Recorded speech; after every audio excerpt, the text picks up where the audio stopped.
before we start the video, I'd like to ask you guys to please consider subscribing to the channel and liking the video, as it helps the channel grow. So, let's get into it. Alright, so week 17 of the NFL season is coming to a close. For the Chicago Bears, they take an embarrassing loss to the Detroit Lions on Sunday, first day of the new year, and they take an embarrassing loss. As always, in this video, I'm going to give you all grades for the offense, defense, special teams, recap what I saw during the game, and without further ado, let's get into it. What's up, guys? KT here, back at it with another video. Today, we're doing the Bears. Very embarrassing and pathetic effort put out by the Bears yesterday. They take a 41-10 loss to the Detroit Lions on New Year's Day. First video of the new year, and I'm excited, and continue building off that momentum from last year. And yeah, thank you guys for supporting the channel, and let's get straight into it.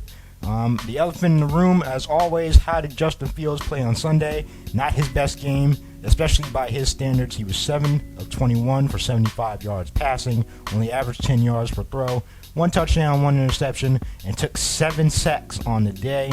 We had a 40.8 quarterback rating. Justin Fields, not his best game, especially by his standards, especially passing the ball. It was just very nonchalant effort, and this is something we haven't seen from Fields in a while. This is his worst game since the Texans game in Week 3, and he just didn't seem right in this game. Wasn't moving around the pocket a lot. It was very indecisive with some of his decisions, taking bad sacks, fumbling, something we haven't seen from Fields in the past few weeks.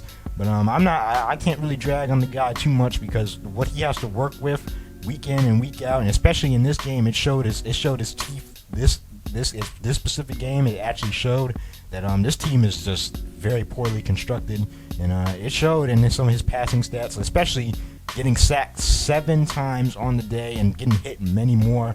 Even though it wasn't his best game passing, I can't really drag him too much, because the supporting cast he has to work with, along with that offensive line, is not great. So, for Fields, he didn't have his best game passing. He has to live with that, and hopefully he can rebound going into the last game of the season. But not a good game for Justin Fields as far as passing. Rushing the ball is a different story. He only had 10 attempts rushing the ball for 132 yards. Yes, I think he's only like 94 yards away from the record. He averaged 13 yards per scramble. Khalil Herbert got involved in the rushing game as well. 5 attempts for 31 yards. He averaged 6 yards per rush. David Montgomery had 6 attempts for 24 yards, 4 yards per rush, and Velus Jones also had a carry for 13 yards on a jet sweep. Justin Fields, he is a dynamic runner, and they did take the ball out of his hands, especially running the ball late. But on the bench, there were specific times where he was injured. Of course, he was working on his hamstring, and his legs cramping up. He has to do so much week in, week out, and without him running, this offense falters a lot. And we have to rely on his legs so much. So they didn't really give him more than 10 carries, especially late in the game. Why risk injury? He was getting hit all game. So but if you're gonna play him, if you're gonna play Justin Fields, running the ball is his specialty for this offense, for it to be successful. But it was an okay get. Usually when he puts up 100 yards rushing, he usually score more than 30 points. But not today. I was disappointed with how the running backs got used.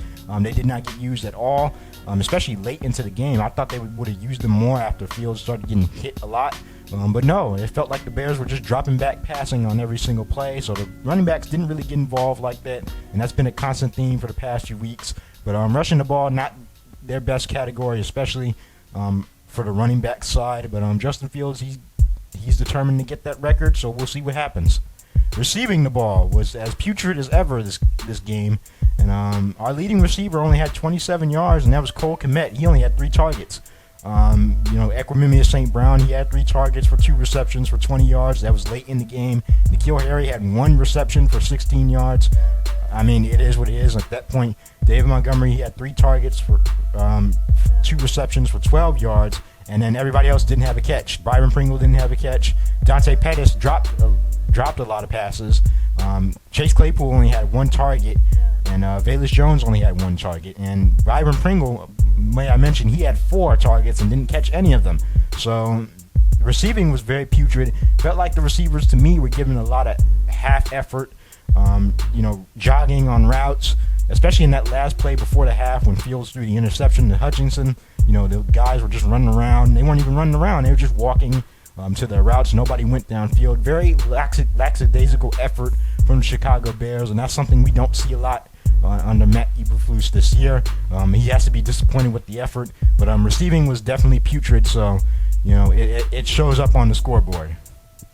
Let's look at defense. Again, another putrid effort for defense, and this is something I was not expecting this going into this game. I knew it would be a shootout, but I thought the Bears defense would just give more effort.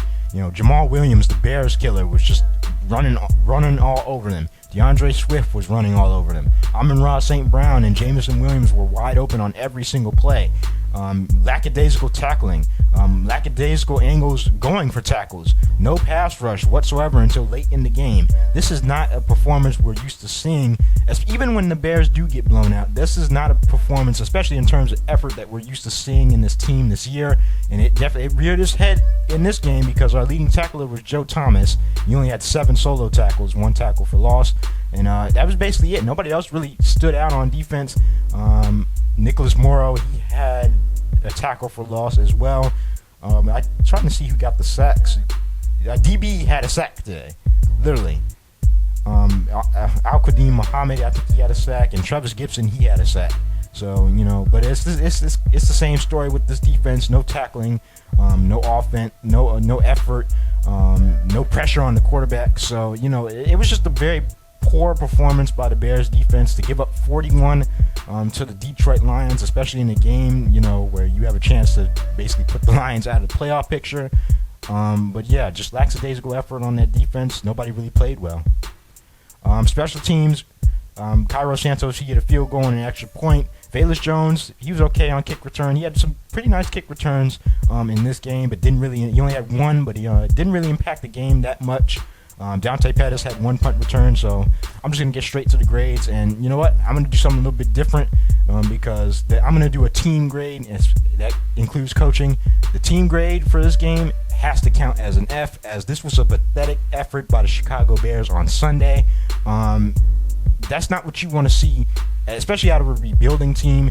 At least when you lose and you get blown out, you at least want to look like you're playing hard, because some of these guys are auditioning for teams next year, and that doesn't look good on your film when you're loafing on every single play. You're not running the right routes. You're half running routes, and you're giving lackadaisical effort on the field. So I did not like the way the Bears played. I did not like the play calling. It was just an all-around bad game for the Bears, and it showed in the 41-10 score. But yeah, just an overall F for everybody, and you go on to the next game. They got their last game against the Minnesota Vikings. Hopefully they come out that game and give a little bit more effort. But yeah, just a bad loss for the Bears. They still have the number 2 overall pick. The Texans have one more chance to win. They will be playing the Nick Foles-led Colts if he plays that game. But yeah, I'm going to get up out of here. Thank you guys for watching. If you enjoyed the video, please consider subscribing to the channel and liking the videos. It helps the channel grow. Hit that notification bell so you get notified every time I drop one of these videos. Leave your comments in the comment section. Happy New Year, everybody. Bear down. Peace.